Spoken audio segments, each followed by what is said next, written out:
Now, hands up if you have watched a Netflix documentary called Buy Now, The Shopping Conspiracy. Has anybody, we've got a few hands up. Nice, we've got some claps. Well, Maren Costa is one of those very, very special change makers and leaders who's not afraid to challenge corporate power and do things differently. We're in for a real treat over the next 15 minutes or so to close off our Engage to Transform panel. So welcome to the stage, Maren Costa.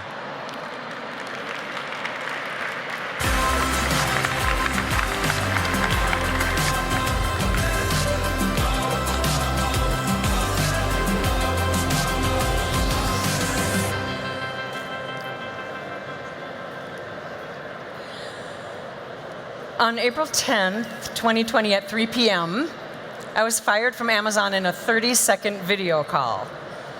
Because you have chosen to break internal policies, your employment with Amazon is terminated, effective immediately. I'm ending this call. And my 15-year career was gone just like that. I wasn't surprised. I had willingly put my career on the line to challenge Amazon on climate justice and workers' rights. And I knew the risks. I had even had a warning, but at that moment I was so shocked that I think I probably stopped breathing, and my heart stopped, and like I just was thinking in my head, oh my God, oh my God, oh my God, this is it, this is really happening. And from the other room, because we were all at home in 2020, all at home on lockdown, my 13-year-old son says, "Mom, were you just fired?" And I said, "Yeah, I was." He said, "Was it because of the climate stuff?" Yeah, it was. He said, "Do you have any regrets?" And I said, "No, love, none at all, because I'm doing this for you and everything we love." I thought that in my head. I didn't say that to him. That would be too much pressure for a kid. But rewind. Oh, I think what about my slides? Where are they actually? There. Sorry. There was. I was fired. And then, okay. And then, so rewind, and I was in big tech for 25 years. I worked at Adobe, Amazon, Microsoft, Google. I started as an user experience designer. I then became a strategic organizer. I started at Amazon in 2002 when there was probably exactly that number of employees there. I became Amazon's first principal user experience designer, and I changed the website so many times. I made it more inclusive, more accessible, more usable. And I worked closely with Jeff Bezos, and I earned a bunch of patents, and for a while I thought I was making good change in the world. But after I had kids, I started to ask some hard questions. Like, what is Amazon doing to protect the planet? And would Amazon even be profitable if it had to pay its workers a living wage and if it had to pay for its environmental damage? And if Amazon isn't paying, who is? I realized I had to make a choice. I could either walk away and have no impact, or I could stay and use the power and privilege of my position to try to change Amazon from within. I decided to stay, and that sent me down a path of understanding power. Who has it? What do they want? What do they value? And if we don't agree, how do we either take power or build our own? And I learned a lot along the way. I learned what doesn't work, like asking for permission, and I learned what does work. Nonviolent strategic collective action. And that's people building power together to challenge the systems and the power holders who are benefiting from the systems and at the same time exploiting all of us and everything else. So today I would like to share some of what I have learned about organizing in the workplace to build power for systemic change. Because the question is not if we have the power to make the world a better place, it is whether or not we will use it before it's too late. So let's start with what doesn't work. First one, playing by the rules. We all start at a company and we think, this company is basically good, I can make change, but we think, I'm going to use the company-approved channels. Every company now has a green group, right? That is, they support them, they encourage them. Amazon's green group is called Sustainability Ambassadors. And I joined that group thinking, this is where I can make change, until I realized that they were focused on things like getting paper cups into the micro kitchens. I hadn't yet understood that company-sanctioned employee groups are designed to pacify, not empower. You might find a good one out there. I haven't seen one. And corporate sustainability teams, most often their charter is to manage optics and greenwash. So the lesson I learned about playing by the rules, you can't change the system using the system's rules and tools. Number 2, persuasion. This is where we think, I've got a great, bold idea, and if I just go to the power holders and I have it all laid out and I'm backed up with data and, appeal to their better nature, they'll be like, wow, thank you. We hadn't thought of that. Let's do it. And I fell for that myself because I had good luck presenting bold ideas about online shopping to Jeff Bezos many times. And as long as there was a clear through line to profit, I got that ideal result. Well, let's do it. But the minute I tried to bring ideas about Amazon being better for the climate, maybe giving customers the ability to choose more sustainable options, I had no traction. And the lesson I learned there is you can't change power with a plea. Power only responds to power. And finally, insufficient solidarity. Many tech workers, although this is changing, but many tech workers don't see themselves as workers. They kind of subscribe to the elitist, individualist ideology that permeates big tech. So they aren't part of the working class. They don't need solidarity. We knew one Amazon engineer who decided he was going to go on strike. He told his boss, I'm going to go on strike because I'm not happy with how Amazon is responding to climate. So he did, and he got fired quietly. No headlines, no ripple effect. He didn't change the company, he just lost his job. Lesson I learned there was, alone you are expendable, together we are powerful. So let's talk about what does work. Strategic nonviolent collective resistance, people joining together to build power together, to challenge the exploitative systems that we are living in and the people who benefit from them. What we know is that history tells us that collective resistance is twice as likely to be successful as nonviolent conflict and more likely to last. And you only need a small committed minority. You might have heard the 3.5 number. That's changing a bit. I just say somewhere south of 10% is all you need to be actively involved to achieve systemic change. In 2018, I co-founded Amazon Employees for Climate Justice. We were an employee group that came together to use our privilege and power as highly valued employees to pressure Amazon to be better for people and planet. And we did that. So we are widely credited with Amazon's climate pledge, which is their company-wide climate pledge to be carbon neutral by 2040, and their bid to buy 100,000 electric vans, and better working conditions for the warehouse workers, and even the $10 billion Bezos Earth Fund. So how did we do that?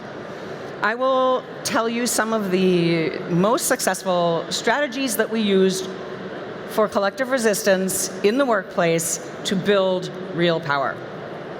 So the first one is start with a solid base. We started with 5 or 6 employees, and we built trust together, we shared a vision, and then we got mentorship from professional labor organizers. So grassroots organizers or labor organizers that know how to do this stuff. We built trust and we began to strategize. A great first strategy is choose a winnable first action, because the process, like most people say, once you have been a part of a winning collective resistance action, it's transformative. You like shifting power and feeling that change is addictive. And so we decided as a group, we said, okay, we're going to draft a petition demanding that Amazon come up with a company-wide comprehensive climate plan, because at that time they had no plan at all.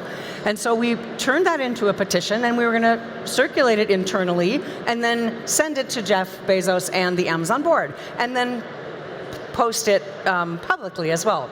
So in order to start getting signatures, we had to employ strategy number 3, which is set a safety in numbers threshold. Safety is incredibly important in collective resistance. Not everybody has the same capacity for risk. You have to make sure everyone is safe. In this case, with the petition, we said we promised all of the petition signers we will not publish the petition or anybody's names until we have 1,000 signatures. So nobody's out on the dance floor by themselves.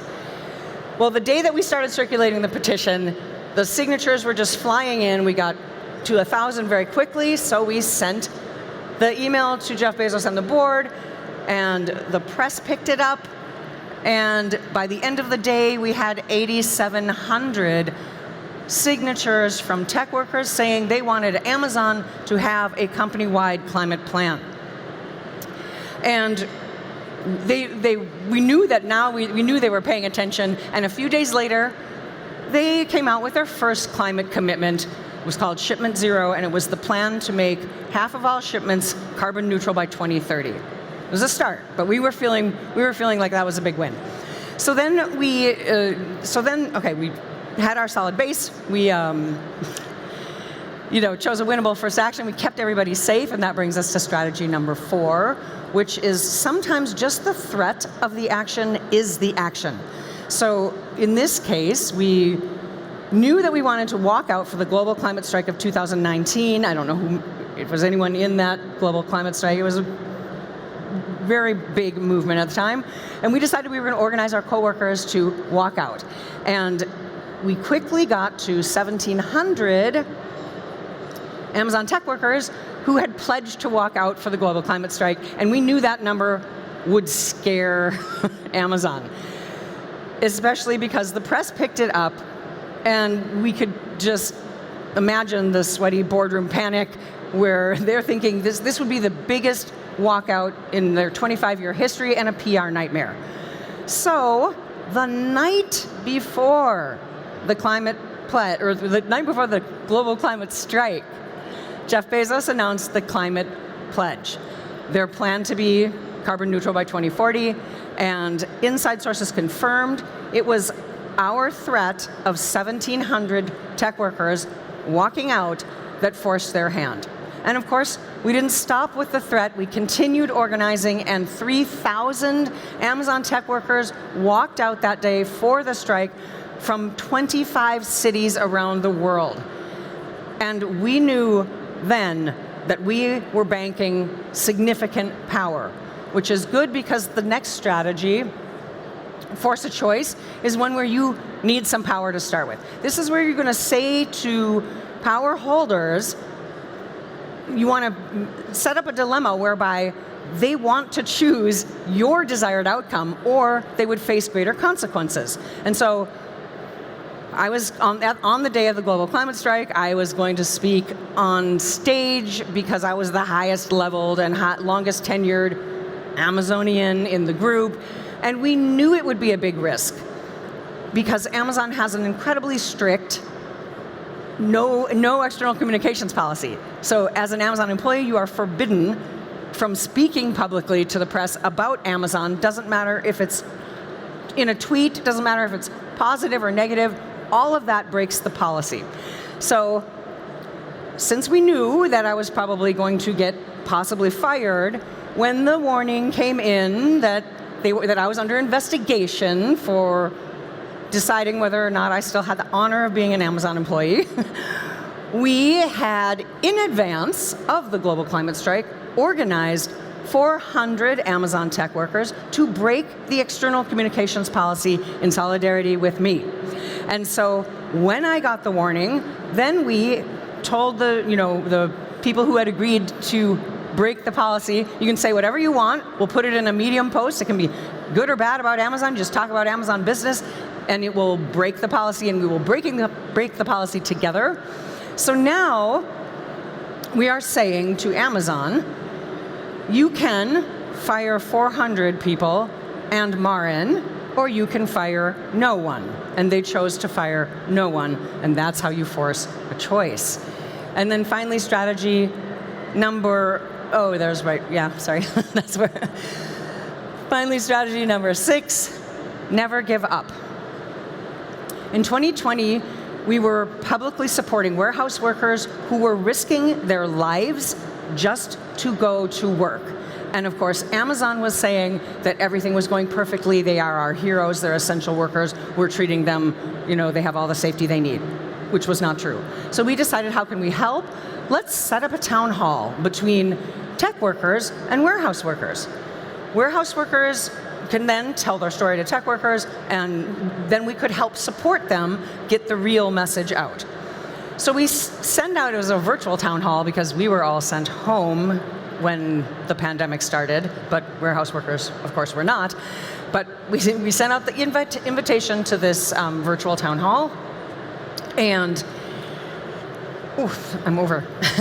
And within 2 minutes of the invitation going out, Amazon, well, first of all, 1,500 tech workers had said, yes, I want to have this conversation with the tech workers, and Amazon, in those same 2 hours, deleted the email from everybody's inbox, pulled it off their calendars, and fired me and my colleague, who were the most visible leaders of the group.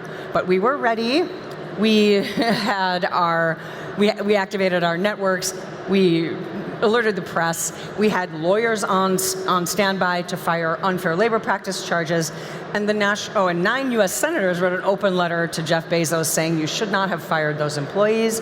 And the National Labor Relations Board took Amazon to court, and we won. Amazon was required to publish nationwide in offices and warehouses that it is illegal. The firings were illegal, and workers have a right to organize without retaliation. So in closing, do I have time for closing? Okay.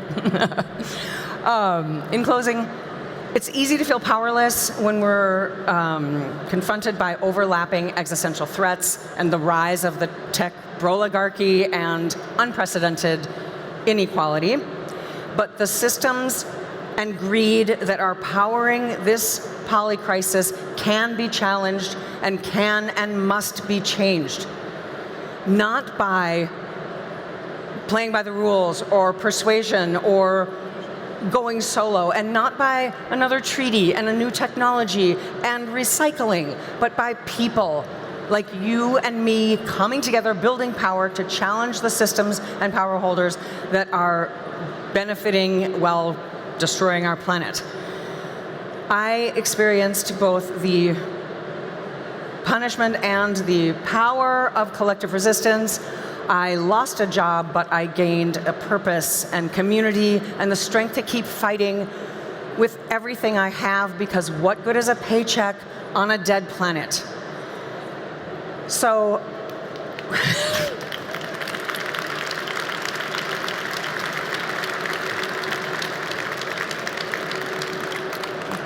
we all have to think about, what we can do. I want to leave you with one question. In this world where everything we love is at risk, what are you willing to risk? Thank you.